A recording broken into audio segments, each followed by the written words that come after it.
Hi అండి. అందరికీ నమస్కారం. Welcome to my channel. ఈ వీడియోలో ఏపీ ప్రభుత్వ ఉద్యోగుల పెన్షన్ల పెండింగ్ సమస్యలపై స్వయంగా ముఖ్యమంత్రి సీఎం నారా చంద్రబాబు నాయుడు గారితో భేటీ అండి. కీలక శుభవార్తలు విడుదల. పూర్తి సమాచారాన్ని ఈ వీడియోలో తెలుసుకుందాము. వీడియో అయితే ఎక్కడే గానీ స్కిప్ చేయకుండా ఎండ్ వరకు చూస్తే అప్పుడే ఇన్ఫర్మేషన్ పూర్తిగా అర్థమవుతుంది. అలాగే వీడియో చూస్తున్న ప్రతి ఒక్కరు లైక్ చేయండి ఫ్రెండ్స్. ఈ వీడియోని తోటి ఉద్యోగ పెన్షన్ మిత్రులతో అయితే షేర్ చేయండి. కొత్తగా మన ఛానల్ చూస్తున్నవారు ఇంకా ఎవరైనా సబ్స్క్రైబ్ చేసుకోకపోతే వెంటనే మన ఛానల్‌ని సబ్స్క్రైబ్ చేసుకోండి. ఫ్రెండ్స్, ఇక ఆలస్యం చేయకుండా వివరాల్లోకైతే వెళ్ళిపోదాము. ఆంధ్రప్రదేశ్ రాష్ట్రంలోని లక్షలాది మంది ప్రభుత్వ ఉద్యోగులు, ఉపాధ్యాయులు మరియు ఎంతో కాలం పెన్షనర్లు ఎంతో కాలంగా ఎదురుచూస్తున్న ఒక అత్యంత కీలకమైన సమాచారం అయితే మన ముందుకొచ్చింది. రాష్ట్రంలో ప్రస్తుతం నెలకొన్న పరిస్థితులను గమనిస్తే ప్రభుత్వ ఉద్యోగులు తమ న్యాయమైన డిమాండ్ల కోసం తీవ్ర అసంతృప్తితో ఉన్నారు అనే విషయం అయితే స్పష్టమవుతోంది. ఈ యొక్క అసంతృప్తి జ్వాలలు పెరిగి ఉద్యోగులు భారీ ఎత్తున రోడ్డెక్కి నిరసనలు తెలపక ముందే ఈ మేరకు కూటమి ప్రభుత్వం అత్యంత అప్రమత్తమైందని తెలుస్తోంది. సాధారణంగా ఉద్యోగ సంఘాలు ఆందోళన బాట పట్టడం అంటే ప్రభుత్వ యంత్రాంగం స్తంభించిపోవటమే. అందుకే అటువంటి విపత్కర పరిస్థితులు రాకముందే మేల్కొన్న ప్రభుత్వం పెండింగ్‌లో ఉన్న 12వ పీఆర్సీ, ఐఆర్ మరియు దీర్ఘకాలంగా బకాయి ఉన్నటువంటి డీఏలపై ప్రత్యేక దృష్టి సారించింది. ముఖ్యంగా అక్టోబర్ నెలలో రాష్ట్రంలో మున్సిపల్ ఎన్నికలు నిర్వహించే అవకాశం ఉన్న నేపథ్యంలో ఈ ఎన్నికలకు ముందే ప్రభుత్వానికి వెన్నెముకగా ఉండేటటువంటి ఉద్యోగులను ప్రసన్నం చేసుకోవడం ప్రభుత్వానికి అత్యంత అవసరము. అందుకే ఉద్యోగుల పక్షాన నిలబడతామని నిరూపించుకోవడానికి ప్రభుత్వం ఒక భారీ వ్యూహాన్ని అంటే ఒక బిగ్ ప్లాన్‌ను సిద్ధం చేస్తున్నట్టు సచివాలయ వర్గాల్లో జోరుగా ప్రచారం జరుగుతోంది. అయితే ఈ క్రమంలోనే ఐఆర్ ఎంత శాతం ప్రకటించవచ్చు? ఎంతో కాలంగా నానుతున్న 12వ పీఆర్సీ ఎప్పటి నుండి అమల్లోకి వస్తుంది? రాష్ట్ర ముఖ్యమంత్రి గారితో ఉద్యోగ సంఘాల కీలక భేటీ ఎప్పుడు జరగబోతోంది అనే వివరాలను మనం ప్రతి వాక్యం కూడా క్షుణ్ణంగా తెలుసుకునే ప్రయత్నం చేద్దాము. అయితే గత కొంతకాలంగా ఆంధ్రప్రదేశ్ రాష్ట్ర ఉద్యోగులు తమ ఆర్థిక ప్రయోజనాల కోసం నిరంతరం పోరాటం చేస్తూనే ఉన్నారు.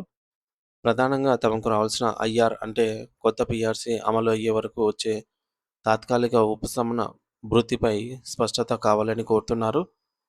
అలాగే జీతాల సవరణ పీఆర్సీ ఎప్పుడు జరుగుతుందో తెలియక ఉద్యోగులు అయోమయంలో ఉన్నారు.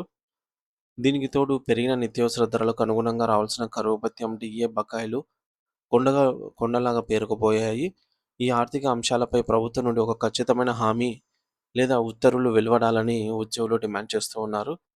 సరిగ్గా ఉద్యోగ సంఘాలు రాష్ట్ర వ్యాప్త నిరసనలకు, ధర్నాలకు ప్రణాళికలు సిద్ధం చేస్తున్నట్టు తరుణంలో ప్రభుత్వం వేగంగా అడుగులు వేయటం ప్రారంభించింది.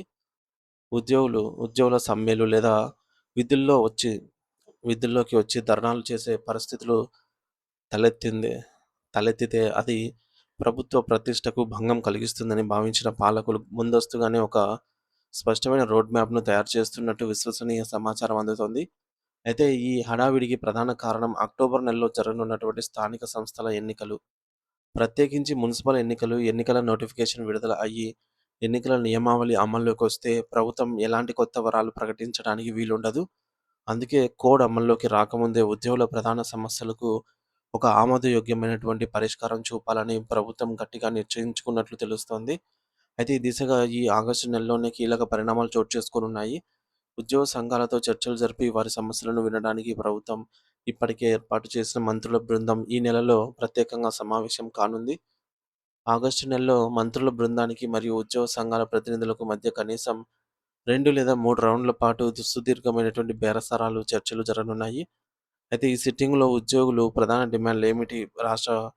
ప్రస్తుతం రాష్ట్ర ఆర్థిక పరిస్థితి ఎలా ఉంది? బడ్జెట్‌లో ఎంత మేర నిధులు కేటాయించగలరు?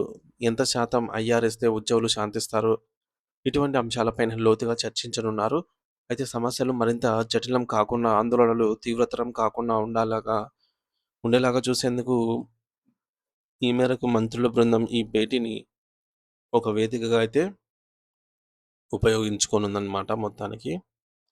అయితే ఈ ప్రాథమిక చర్చలు ఒక కొలిక్కి వచ్చిన తర్వాతే అసలైన క్లైమాక్స్ ప్రారంభం కాబోతోంది.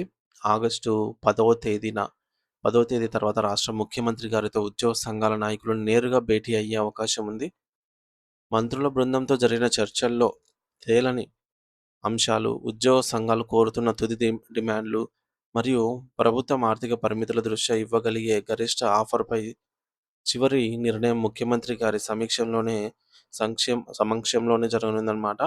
అయితే ఈ భేటీ అత్యంత ప్రాధాన్యత సంతరించుకుంది. ఎందుకంటే ఐఆర్ ప్రకటన మరియు పెండింగ్‌లో ఉన్నటువంటి డీఏల విడుదలపై సీఎం గారు స్వయంగా అధికారిక ప్రకటన చేసే అవకాశం ఉందని సమాచారము.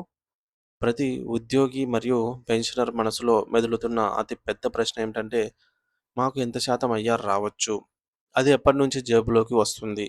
ప్రస్తుతం అందుతున్న సమాచారం మరియు విశ్లేషణ ప్రకారంగా ఏప్రిల్ 2024 నుండి వర్తించేలాగా సుమారు 5 లేదా 10% మాత్రమే మధ్యంతర భృతి ఐఆర్ ఇచ్చే ఆలోచనలో ప్రభుత్వం ఉన్నట్టుగా తెలుస్తోంది. దీంతో పాటు ఉద్యోగులకు తక్షణ ఉపశమనం కలిగించడానికి కనీసం ఒక పెండింగ్ డీఏను వెంటనే విడుదల చేసేందుకు ప్రతిపాదనలు సిద్ధమవుతున్నాయి. అయితే ఇవి ప్రస్తుతానికి ఉన్న ప్రాథమిక అంచనాలు మాత్రమే. ఆగస్టు 10 తర్వాత సీఎం గారితో జరిగే సమావేశంలో ఉద్యోగ సంఘాల నాయకులు ఎంత గట్టిగా ఒత్తిడి తీసుకొస్తారు అనే దానిపై ఈ శాతాలు మారే అవకాశం ఉంది. ఒకవేళ ఉద్యోగ సంఘాలు పట్టుబడితే ఐఆర్ శాతం మరికొంత పెరిగే అవకాశం కూడా లేకపోలేదు. సో, మొత్తానికి చూసుకున్నట్లయితే ఉద్యోగులు అసంతృప్తితో రోడ్డెక్కక ముందే వారి డిమాండ్‌లను కొంత మేరకైనా నెరవేర్చి మున్సిపల్ ఎన్నికల నాటికి రాష్ట్రంలో ఒక సానుకూల వాతావరణాన్ని సృష్టించుకోవాలని ప్రభుత్వం భావిస్తోంది. ఆగస్టు 10 తర్వాత జరగబోయే సీఎం భేటీలో 12 పీఆర్సీ అమలుపై ఎలాంటి స్పష్టమైన హామీ లభిస్తుంది? ఐఆర్ ఎంత శాతం ఇస్తారు అనేది వేచి చూడాలి.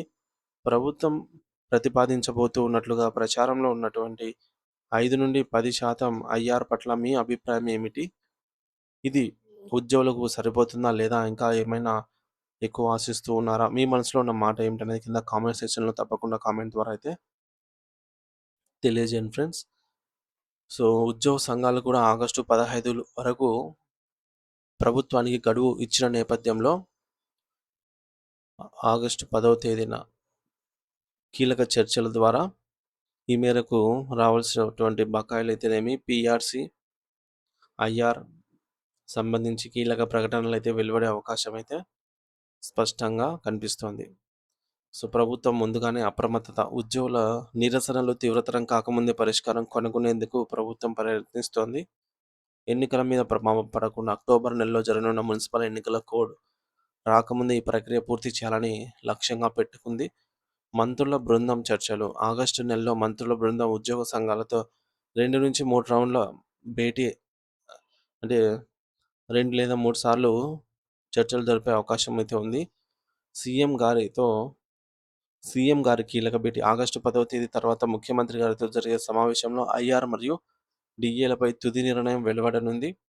ఐఆర్ అంచనాలు ప్రస్తుతం 5% నుండి 10% మేర మధ్యంతర భృతి ఇచ్చే అవకాశం ఉందని ప్రచారం జరుగుతోంది. దీనిపై అధికారిక ముద్ర పడాల్సి ఉంది. తక్షణ ఉపశమనం పెండింగ్‌లో ఉన్నటువంటి డీఏలలో కనీసం ఒక దాన్ని వెంటనే విడుదల చేసే అవకాశం అయితే లేకపోలేదు.